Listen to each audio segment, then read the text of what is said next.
दोस्तों, आज की कहानी है असरफियों का खेल।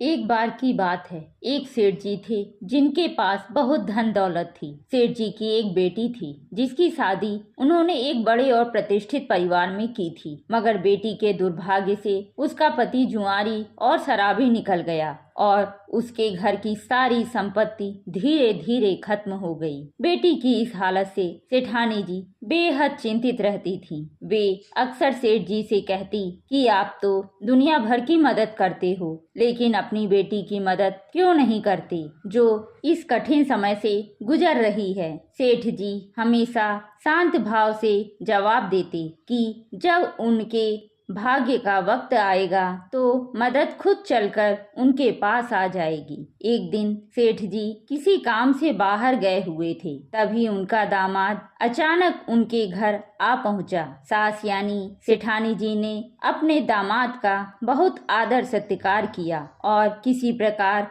अपने बेटी दामाद की आर्थिक सहायता करने के बारे में सोचने लगी। तभी उन्हें एक उपाय सूझा। उन्होंने मोतीचूर के कुछ लड्डू बनाए और उन लड्डुओं में सोने की कुछ असरफियां छिपा कर रख दी ताकि दामाद को ये लड्डू देकर उसकी कुछ आर्थिक मदद हो सके। सेठानी जी ने दामाद को विदा करते समय 5 किलो शुद्ध घी के लड्डू जिनमें सोने की असरफियां छिपी हुई थीं, उसे उपहार में दे दिए।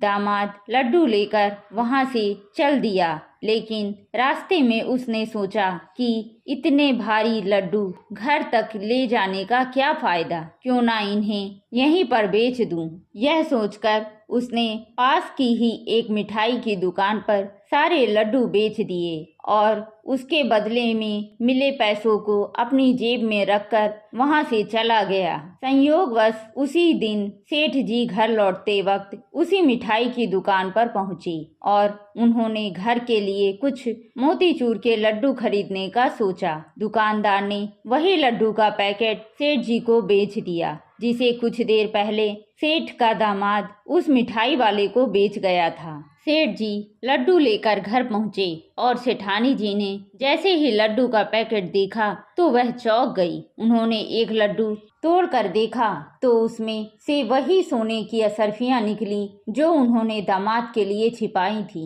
सेठानी जी अपना माथा पकड़कर बैठ गई और सेठ जी को दामाद के आने से लेकर असरफियां छिपाने तक की पूरी कहानी कह सुनाई। सेठ जी ने यह सब सुनकर मुस्कुराते हुए कहा, भाग्यवान, मैंने पहले ही कहा था कि उनका भाग्य अभी नहीं जागा है। देखो, ना तो असरफियां दामाद जी के भाग्य में थी और ना ही मिठाई वाले के भाग्य में। इसलिए कहते हैं कि भाग्य से ज्यादा और समय से पहले किसी को कुछ नहीं मिलता। कहानी का मर्म यह है कि जीवन में सब कुछ अपने समय पर ही मिलता है। हमें धैर्य रखना चाहिए और जितना ईश्वर देता है उसमें संतोष करना चाहिए।